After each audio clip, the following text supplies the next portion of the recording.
Hey everybody.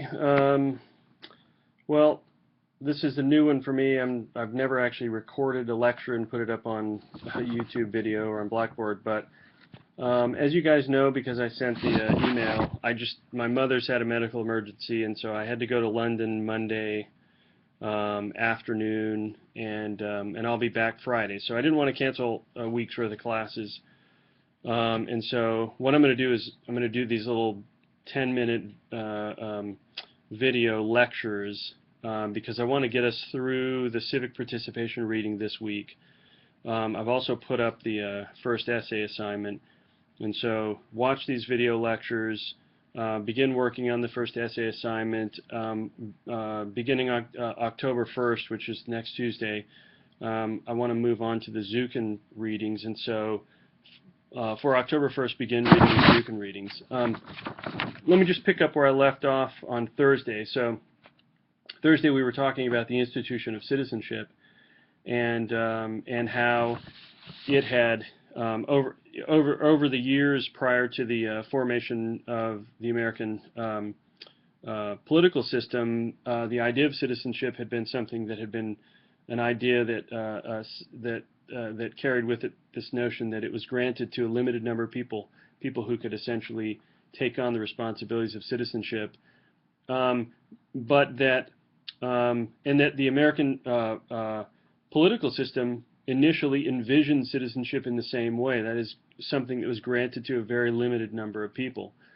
And who was it granted to? Well, it was granted to people who it was felt could carry out the responsibilities of citizenship.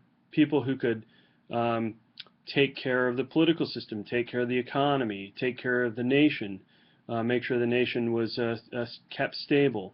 People who could think about the whole, think about the good of the whole as opposed to the good of themselves individually.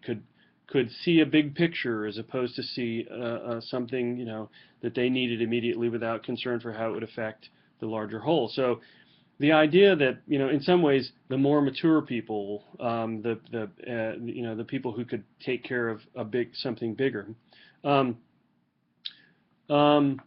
Citizens were people who had a stake, also people who couldn't afford to be too risky with things because they had a lot to lose, and so citizenship was granted very narrowly, right? So we always hear people say it was white property owning men, and for the vast majority of people that was the case. I mean, it was basically property owning men, and the vast majority of those men were white, right? And so why property ownership? Well, because if you owned property, you had a stake, right? You had something to lose.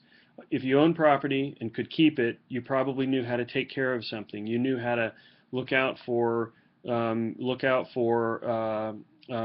something that was more complex, something that needed to be taken care of and looked out for. You probably could earn enough money to pay for the property that you had. You probably had people who worked for you or worked with you, and so you could manage people, right? So property ownership was seen as sort of a key to a measure of responsibility, and that's the reason that property ownership was really important.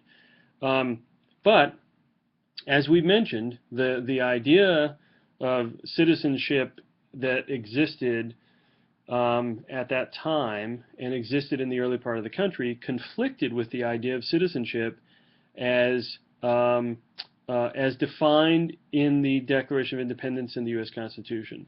In those documents, the idea of citizenship was more political in some ways than it had been thought of prior, right? And the Constitution and the Declaration talk about political equality and talk about the equality of people in a political sense, right? And so very quickly the idea of citizenship conflicted with the ideal of citizenship spelled out in the Constitution and the Declaration of Independence. And those two divergent forces collided almost immediately in the new republic, and it was and as a result, the institution of citizenship evolved over time to take into account the criticisms of it that were rooted in the Declaration and the Constitution. I'll come back to that in just a minute.